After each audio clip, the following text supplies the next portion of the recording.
کیا اور ہاتھ بڑھا کر کمرے کی لائٹ روشن کر دی۔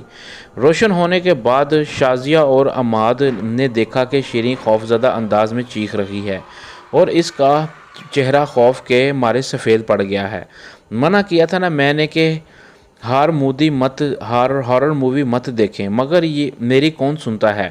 عماد بولا، میرا خیال ہے بھابھی فلم دیکھ کر ڈر گئی ہے۔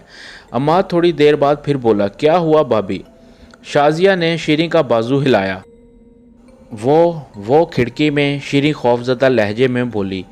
کیا ہوا کھڑکی میں؟ شازیہ نے پھر پوچھا۔ اس کھڑکی میں سفید لباس میں ایک بھوت کھڑا تھا، شیریں نے کپ کپاتے لہجے میں بتایا۔ بھوت شیریں کی بات سن کر عماد اور شازیہ کے منہ سے ایک ساتھ نکلا، پھر دونوں لپک کر کھڑکی تک پہنچے اور کھڑکی سے باہر جھانکنے لگے۔ یہاں تو کوئی بھی نہیں ہے، عماد اور شازیہ کھڑکی سے باہر جھانکتے ہوئے کہنے لگے۔ میں نے خود دیکھا ہے، وہ سفید لباس میں تھا اور مجھے ڈرا رہا تھا۔ شیریں بے حد خوفزدہ تھی۔ شیریں کی بات سن کر عماد اور شازیہ ایک بار پھر کھڑکی سے باہر جھانکنے لگے۔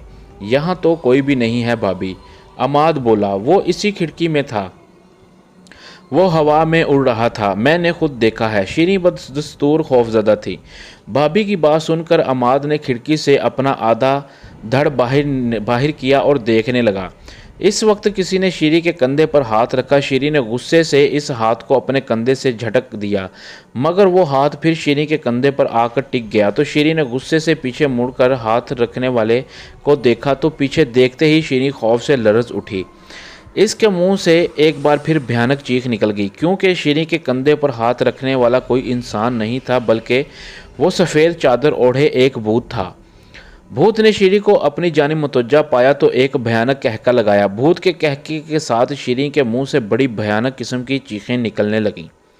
عماد اور شازیہ نے شیریں کی چیخیں سنی تو کھڑکی چھوڑ کر پیچھے مڑ کر دیکھا تو وہ دونوں بھی خوف سے لرز اٹھے، کیونکہ شیریں کے پیچھے سفید لباس میں ایک بھوت کھڑا تھا اور شیریں بری طرح چیخ رہی تھی۔ عماد نے پھٹی پھٹی نظروں سے بھوت کو اوپر سے نیچے تک دیکھا تو اس کے چہرے پر مسکراہٹ دوڑ گئی۔ پھر اس نے ایک لمبی جست لگائی اور بھوت تک پہنچا، پھر بھوت کے اوپر پڑی چادر کھینچ لی۔ فرہاد بھائی آپ؟ فرہاد یہ آپ تھے؟ شیریں کے منہ سے بے ساختہ نکلا۔ بھوت کی چادر اتری تو اس کے اندر سے عماد اور شازیہ کے بڑے بھائی اور شیریں کے شوہر نامداد فرہاد برآمد ہوئے۔ ہارر موویز دیکھ کر تم سب کا دماغ خراب ہو گیا ہے، بھلا دنیا میں بھوت پریت، روح بدروح یا چڑیل وغیرہ بھی ہوتے ہیں؟ فرہاد مسہری پر بیٹھتے ہوئے بولا۔ بھائی آپ بہت گندے ہیں، شازیہ کے منہ سے نکلا۔ فرہاد آپ نے مجھے ڈرا ہی دیا تھا، اگر میری جان نکل جاتی تو؟ شیریں اپنے حواسوں پر قابو پاتے ہوئے بولی۔ شیریں کو فرہاد سے کوئی نہیں چھین سکتا، یہ محبت کی امر کہانی ہے، فرہاد شوخ لہجے میں بولا تو شیریں نے فرہاد کو زور سے تکیہ دے مارا اور مسہری سے اتر کر پیر پٹکتی ہوئی کمرے سے باہر چلی گئی۔ جائیے منائیے، ناراض ہو گئی ہیں بھابھی، عماد شوخ لہجے میں بولا۔ ناراض بیوی کو منانا زیادہ مشکل کام نہیں، فرہاد بولا اور تولیہ لے کر باتھ روم میں گھس گیا۔ فرہاد فریش ہو کر باتھ روم سے نکلا تو کمرے میں کوئی نہیں تھا۔ فرہاد نے اپنے بال بنائے اور کمرے میں رکھے گلدان سے ایک سرخ گلاب نکالا اور کچن کی جانب چلا۔ اسے ابھی اپنی روٹھی بیوی کو بھی منانا تھا۔ فرہاد کچن میں پہنچا تو شیریں وہاں نہیں تھی۔ فرہاد نے کچن کی کھڑکی سے باہر لان میں دیکھا، شیریں لان میں بیٹھی تھی۔ فرہاد کچن سے نکل کر لان کی جانب بڑھا۔ ناراضگی میں تم اپنی عمر سے 10 سال بڑی لگتی ہو، فرہاد شیریں کے قریب ہوتا ہوا بولا۔ شیریں نے اپنا رخ بدل لیا۔ مان جاؤ جانے فرہاد، میں تو صرف مذاق کر رہا تھا، فرہاد نے گلاب کا پھول شیریں کے بالوں میں لگاتے ہوئے بڑی لگاوٹ سے کہا۔ آپ کے مذاق سے اگر میرا ہارٹ فیل ہو جاتا تو؟ شیریں تلخ لہجے میں بولی۔ شیریں فرہاد سے ایک بار جدا ہو چکی ہے، اب اس جنم میں قدرت شیریں فرہاد کو خوشگوار زندگی گزارنے کا پورا موقع دے گی۔ فرہاد کا لہجہ رومانٹک تھا۔ آپ سے باتوں میں کوئی نہیں جی سکتا، دیکھیے میرا دل کیسے زور زور سے دھڑک رہا ہے۔ شیریں اپنے دل پر ہاتھ رکھتے ہوئے بولی۔ دیکھوں ذرا، فرہاد نے اپنا ہاتھ شیریں کے دل کے مقام پر رکھنا چاہا، مگر شیریں نے جلدی سے فرہاد کا ہاتھ پکڑ لیا۔ کوئی دیکھ لے گا، میں تو صرف دل کی دھڑکن محسوس کر رہا ہوں، فرہاد شوخ لہجے میں بولا۔ بدتمیز ہیں آپ، شیریں مسکرا دی۔ جانے فرہاد، میں تمہیں یہ سمجھانا چاہ رہا ہوں کہ ہارر موویز ضرور دیکھو، مگر یہ بھوت پریت روح بدروح وغیرہ پر یقین مت کرو، ایسی کسی مخلوق کا دنیا میں وجود نہیں۔ فرہاد بولا، نہیں بھوت وغیرہ ہوتے ہیں۔ شیری مستحکم لہجے میں بولی، انہیں ایسی کسی خرافات کا کوئی وجود نہیں۔ فرہاد اٹل لہجے میں بولا، ہوتے ہیں۔ شیری لڑائی کے انداز میں بولی، کیا ہو رہا ہے بھائی؟ کس بات پر تم دونوں بحث کر رہے ہو؟ فرہاد کو اپنے پیچھے سے دادا جان کی آواز آئی تو وہ دونوں چونک اٹھے۔ السلام علیکم دادا جان۔ فرہاد اور شیری نے دادا جان کو ایک ساتھ سلام کیا۔ وعلیکم السلام، جیتے رہو۔ دادا جان نے سلام کا جواب دینے کے بعد دعا دی۔ تم دونوں کس بات پر بحث کر رہے تھے؟ تھوڑے توقف کے بعد دادا جان نے دونوں سے پوچھا، دادا جان آپ بتائیے، یہ جن بھوت روح بدروح ہوتی ہیں نا؟ شیری نے لاڈ سے دادا جان سے پوچھا۔ دادا جان میرا خیال ہے ایسی خرافات کا کوئی وجود نہیں۔ فرہاد نے بھی فوراً کہا، بھئی جن کا وجود تو قرآن سے بھی ثابت ہوتا ہے۔ دادا جان بولے، جن کا وجود تو ہے، میں یہ بھوت پریت روح بدروح وغیرہ کی بات کر رہا ہوں۔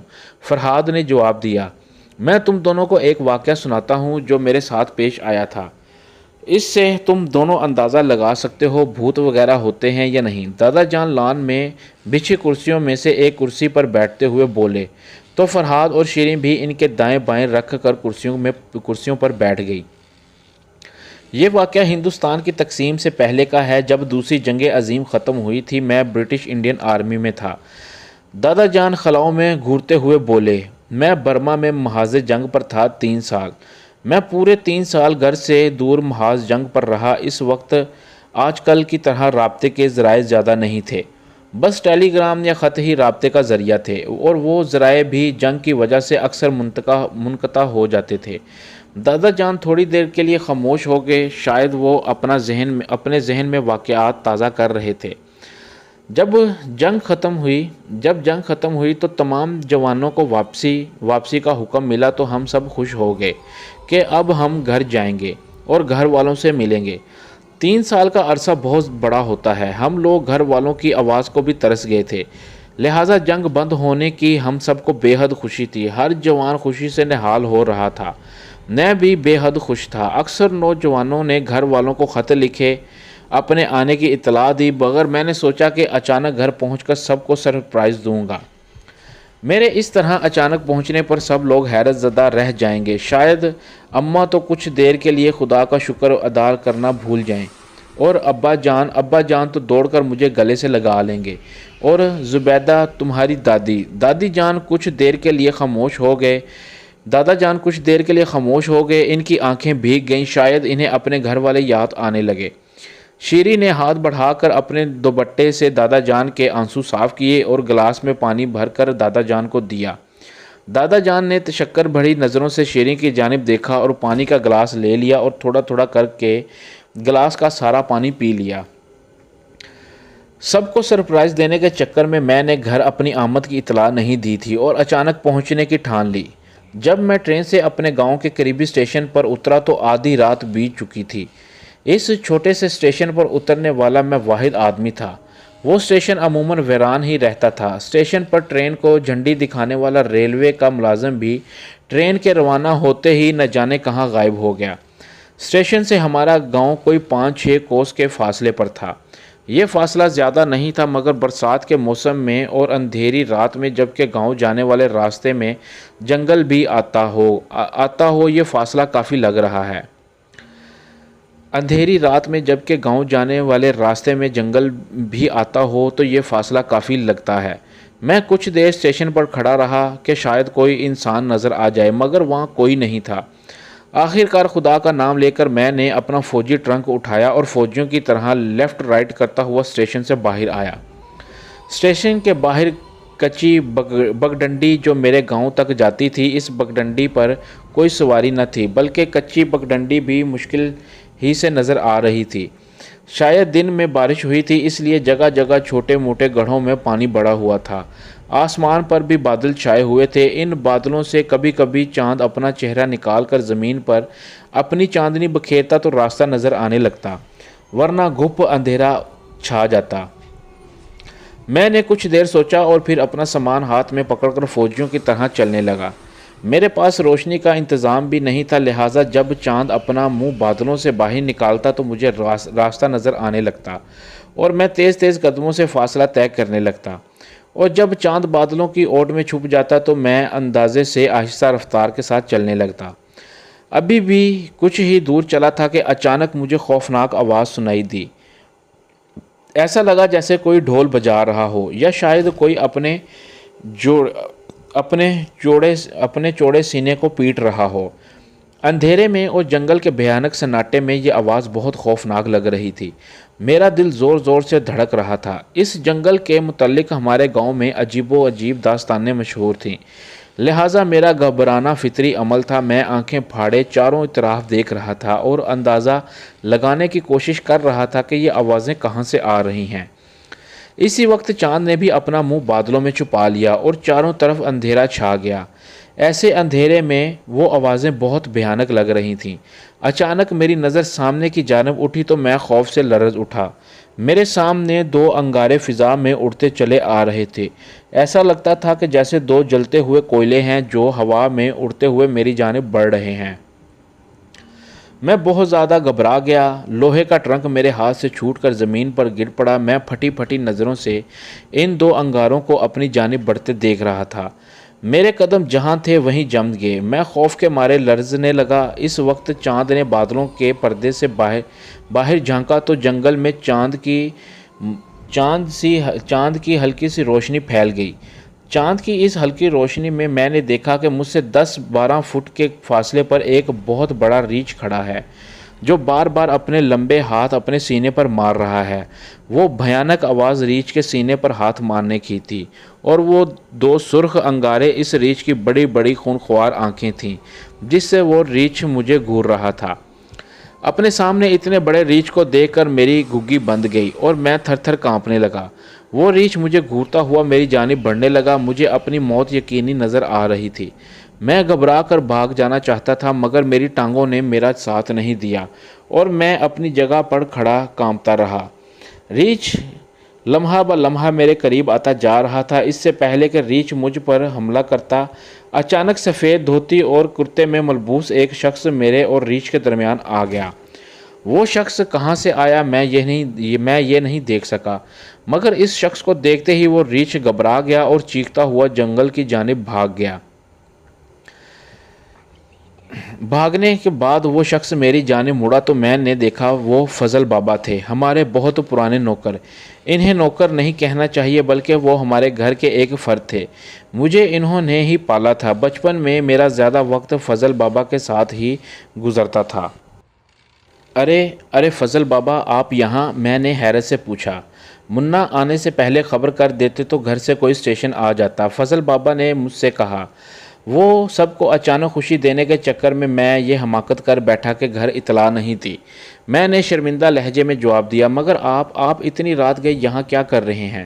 جواب دینے کے بعد میں نے فضل بابا سے پوچھا، بس ہمارا دل گھبرا رہا تھا اس لیے ادھر آ گئے، اور اچھا ہی ہوا نا، ورنہ یہ بھیانک ریچھ نہ جانے کیا کر دیتا، فضل بابا نے کہا، اور زمین پر گرا میرا لوہے کا بھاری ٹرنک ایک ہاتھ سے اٹھایا اور اپنے سر پر رکھ لیا۔ ارے فضل بابا یہ مجھے دیجیے۔ میں نے فضل بابا سے ٹرنک لینے کی کوشش کی۔ نا منا تم تھک کر آئے ہو اور ہم بھی ابھی اتنے بوڑھے نہیں ہوئے کہ اس ٹرنک کا وزن نہ اٹھا سکیں، فضل بابا نے جواب دیا اور ٹرنک سر پر رکھ کر گاؤں کی جانب چلنے لگے۔ فضل بابا کے چلتے ہی میں نے قدم بڑھائے اور فضل بابا کے ساتھ چلنے لگا۔ چلتے چلتے میں نے فضل بابا کو غور سے دیکھا، وہ بہت بوڑھے ہو چکے تھے۔ حالانکہ جب میں محاذ جنگ پر جا رہا تو فضل بابا کافی صحت مند تھے، مگر اب ان 3 سالوں میں فضل بابا کی صحت بالکل تباہ ہو چکی تھی اور وہ بہت دبلے پتلے نظر آ رہے تھے۔ ان کے ہاتھ اور پیر کسی سوکھی لکڑی کے مانند لگ رہے تھے، مگر اس کے باوجود فضل بابا اپنی سر پر بھاری ٹرنک رکھے تیز تیز قدموں سے فاصلہ طے کر رہے تھے۔ مجھے ان کا ساتھ دینے میں کافی دقت ہو رہی تھی، لہٰذا میں نے فضل بابا سے کہا، بابا تھوڑا دھیرے چلو، اذان ہونے سے پہلے گاؤں پہنچنا ہے، بس اذان تک کی مہلت ہے۔ فضل بابا نے کہا، مہلت کس چیز کی مہلت؟ ہمیں اذان سے پہلے کیوں گاؤں پہنچنا ہے؟ کیا فجر کی اذان کے بعد گاؤں میں داخلہ منع ہے؟ میں نے حیران ہو کر پوچھا۔ گاؤں پہنچ کر تمہیں سارے سوالوں کا جواب مل جائے گا، فضل بابا نے جواب دیا اور تیز تیز قدم اٹھانے لگے۔ مجبوراً میں بھی تیز چلنے لگا۔ چلتے چلتے ہم لوگ گاؤں کے قبرستان تک پہنچ گئے۔ 3 سال پہلے جب میں یہاں سے گیا تھا تو قبرستان بہت مختصر تھا، مگر اب قبرستان کا رقبہ کافی بڑا ہو گیا تھا۔ پگڈنڈی کے دونوں طرف قبریں ہی قبریں تھیں۔ قبرستان تو بہت بڑا ہو گیا ہے، ہر طرف قبریں ہی قبریں بن گئی ہیں۔ میں نے قبرستان کے درمیان سے گزرتے ہوئے فضل بابا سے پوچھا، پچھلے سال ہیضے کی وبا پھیل گئی تھی، گاؤں کے گاؤں خالی ہو گئے، قبرستان بھرتے گئے اور گاؤں خالی ہوتے گئے۔ فضل بابا سرد آہ بھرتے ہوئے بولے۔ میں نے ہنکارا بھرا اور چاند کی روشنی میں قبرستان پر ایک نظر دوڑائی۔ ہر سو سناٹا چھایا ہوا تھا، کبھی کبھی کسی جھینگر کی آواز سناٹے کو چیرتی ہوئی محسوس ہوتی۔ ایسے پر خوف ماحول میں ہم قبرستان کے درمیان سے گزر رہے تھے۔ چلتے چلتے اچانک مجھے ایسا محسوس ہوا کہ کسی نے میرا پیر پکڑ لیا ہو۔ میں نے زور لگا کر اپنا پیر چھڑانا چاہا، مگر پکڑنے والے کی گرفت بہت مضبوط تھی۔ میں اپنی جگہ سے بالکل نہیں ہل سکا۔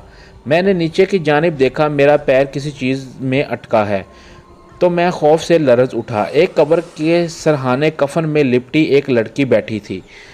اس کا چہرہ مجھے آج تک یاد ہے۔ اس کا چہرہ مکمل سفید تھا۔ اس کے کفن اور چہرے کا رنگ ایک جیسا تھا، مکمل سفید۔ اس کے لمبے لمبے ناخن تھے اور اس کے دانت بڑے بڑے اور اس کے منہ سے باہر نکلے تھے۔ اس لڑکی نے میرا دایاں پیر اپنے مضبوط ہاتھ سے پکڑا ہوا تھا۔ یہ دیکھ کر میرے منہ سے ایک چیخ نکل گئی۔ میری چیخ سن کر فضل بابا جو آگے چل رہے تھے رک گئے اور انہوں نے پلٹ کر دیکھا اور اس چڑیل لڑکی کو دیکھ کر فضل بابا کا چہرہ سرخ ہو گیا۔ انہوں نے لوہے کا ٹرنک زمین پر رکھا اور زمین پر سے چند کنکریاں اٹھائیں اور اس لڑکی کو مارتے ہوئے کہنے لگے، ہمراہ منع ہے، یہ اس کی جانب دیکھنا بھی نہیں۔ فضل بابا کی ماری کنکڑیاں جب اس چڑیل نما لڑکی کے لگیں تو وہ چیختی ہوئی اپنی کمر میں اتر گئی۔ میں خوف کے مارے تھر تھر کانپ رہا تھا۔ فضل بابا نے آگے بڑھ کر میرا ہاتھ پکڑا اور مجھے آگے بڑھنے میں مدد دی۔ اس لڑکی کو ایک لڑکے نے دھوکہ دیا تھا اور اسے جان سے مار دیا تھا، بس جب سے یہ ہر جوان لڑکے کی دشمن بن گئی ہے۔ چلتے چلتے فضل بابا نے بتایا اور میرا ہاتھ پکڑ کر چلنے لگے۔ فضل بابا کا ہاتھ ایک دم ٹھنڈا تھا۔ ان کا ہاتھ اتنا ٹھنڈا تھا کہ مجھے سردی سی محسوس ہونے لگی۔ فضل بابا، آپ کا ہاتھ اتنا ٹھنڈا کیوں ہے؟ میں نے فضل بابا سے اپنا ہاتھ چھڑاتے ہوئے پوچھا۔ موسم ٹھنڈا ہے نا منا، فضل بابا نے جواب دیا۔ میں اتنا خوف زدہ تھا کہ ان سے یہ بھی نہ پوچھ سکا کہ موسم اگر ٹھنڈا ہے تو میرے ہاتھ کیوں ٹھنڈے نہیں ہو رہے۔ چلو منا، جلدی چلو، اذان ہونے والی ہے، فضل بابا نے کہا اور تیز تیز قدم اٹھانے لگے۔ ان کا ساتھ دینے کے لیے مجھے تقریباً دوڑنا پڑ رہا تھا۔ اذان کی کیا بات ہے فضل بابا؟ آخر آپ اذان سے پہلے گاؤں کیوں پہنچنا چاہتے ہیں؟ میں نے پھولی ہوئی سانسوں کے ساتھ فضل بابا سے پوچھا۔ یہ تمہیں گاؤں پہنچ کر معلوم ہو جائے گا، فضل بابا تیز قدم اٹھاتے ہوئے بولے تو میں خاموش ہو گیا۔ جب ہم گاؤں میں داخل ہوئے تو گاؤں کی مسجد سے فجر کی اذان کی آواز بلند ہوئی۔ اذان کی آواز کے ساتھ ہی فضل بابا بڑے برے طریقے سے گھبرا گئے۔ یہ لو منا، اپنا سامان پکڑو، وہیں ہمیں دیر ہو رہی ہے۔ گھر کے سامنے پہنچتے ہی فضل بابا نے اپنے سر سے ٹرنک اجلت سے اتارا اور گھبرائے ہوئے انداز میں بولے، فضل بابا اندر تو چلیے۔ میں نے ٹرنک فضل بابا سے لیتے ہوئے کہا، نہیں، مجھے دیر ہو رہی ہے، میں چلتا ہوں۔ اتنا کہہ کر فضل بابا تقریباً دوڑتے ہوئے میری نظروں سے اوجھل ہو گئے۔ میں نے ٹرنک سنبھالے گھر میں داخل ہوا تو ماں جان اور ابا جان دیکھ کر حیران رہ گئے۔ ابا جان تو فوراً مجھ سے لپٹ گئے اور اماں جان جھٹ پٹ میری بلائیں لینے لگیں۔ شور سن کر میرے بہن بھائی بھی سوتے میں سے اٹھ کر آ گئے۔ سب مجھ سے لپٹ کر پیار کرنے لگے۔ بیٹا، آنے سے پہلے اطلاع کر دیتے تو کوئی اسٹیشن آ جاتا تمہیں لینے۔ اتنی رات کو اکیلے آنا ٹھیک نہیں ہے۔ اماں جان کو فکر لاحق ہو گئی۔ اکیلا کہاں اماں، فضل بابا تھے نا میرے ساتھ، وہ اسٹیشن سے لے کر گھر تک میرے ساتھ ہی آئے تھے، مگر گھر کے اندر وہ نہیں آئے، انہیں شاید کوئی ضروری کام تھا۔ میں نے تفصیل سے بتایا۔ فضل آیا تھا تمہیں لینے اسٹیشن؟ ابا جان اور اماں جان پریشان ہو گئے، جبکہ باقی لوگوں کے چہرے پر خوف کے آثار نمایاں ہو گئے۔ ہاں، فضل بابا ہی آئے تھے مجھے لینے، ورنہ اتنے سالوں میں گاؤں کا راستہ اتنا بدل گیا تھا کہ اگر فضل بابا نہ ہوتے تو میں راستہ بھٹک جاتا اور قبرستان میں میں نے اس چڑیل نما لڑکی کا بتایا تو وہ سب خوف زدہ ہو گئے اور اماں جان فوراً درود شریف پڑھ کر مجھ پر پھونکے مارنے لگیں۔ ابا جان بھی پریشان نظر آ رہے تھے۔ کیا ہوا اماں، کیا بات ہے؟ میں نے سب کو خوفزدہ دیکھا تو حیرت سے پوچھا۔ پچھلے سال گاؤں میں ہیضے کی وبا پھیل گئی تھی تو اس وبا نے فضل کی جان لے لی۔ میں نے اپنے ہاتھوں سے فضل کو قبر میں اتارا تھا۔ ابا جان نے تفصیل بتائی تو میں حیران رہ گیا۔ پھر مجھے فضل بابا کا حیران کن رویہ یاد آیا۔ ان کا اذان سے پہلے گاؤں پہنچنے کا اصرار اب میری سمجھ میں آ رہا تھا۔ اب میری سمجھ میں آیا کہ فضل بابا کے ہاتھ اتنے سرد کیوں تھے۔ یہ سب یاد کر کے مجھے جھرجھری آ گئی۔ باورچی خانے میں جو آب زمزم رکھا ہے وہ جلدی سے لے آ۔ اماں جان نے میری چھوٹی بہن رضیہ سے کہا تو وہ دوڑتی ہوئی گئی اور تھوڑی دیر میں ایک شیشی لے آئی جس میں آب زمزم تھا۔ اماں جان نے آب زمزم رضیہ کے ہاتھ سے لیا اور شیشی میں سے آب زمزم نکال کر میرے سر پر چھڑکنے لگیں، پھر باقی بچا ہوا آب زمزم مجھے پینے کو دیا۔ اماں جان، فکر کی کوئی بات نہیں ہے، فضل بابا مجھے بہت محبت کرتے تھے، اس لیے وہ میری حفاظت کے لیے دوسری دنیا سے بھی آ گئے، میں نے ہنستے ہوئے کہا اور آب زمزم ایک ہی سانس میں پی لیا۔ دادا جان یہاں تک کہہ کر خاموش ہو گئے، ان کی آنکھیں بھیگ گئیں۔ شیریں اپنی جگہ سے اٹھی اور دادا جان کے قریب آئیں اور ان کے بہتے آنسو اپنے دوپٹے سے صاف کیے اور انہیں سہارا دے کر ان کے کمرے کی جانب لے جانے لگیں۔ فرحاد بھی ان کے پیچھے پیچھے چلنے لگا۔ جو لوگ ہم سے محبت کرتے ہیں وہ دوسری دنیا سے بھی ہماری خبر گیری کرتے ہیں۔ چلتے چلتے دادا جان بولے تو فرحاد سر ہلانے لگا۔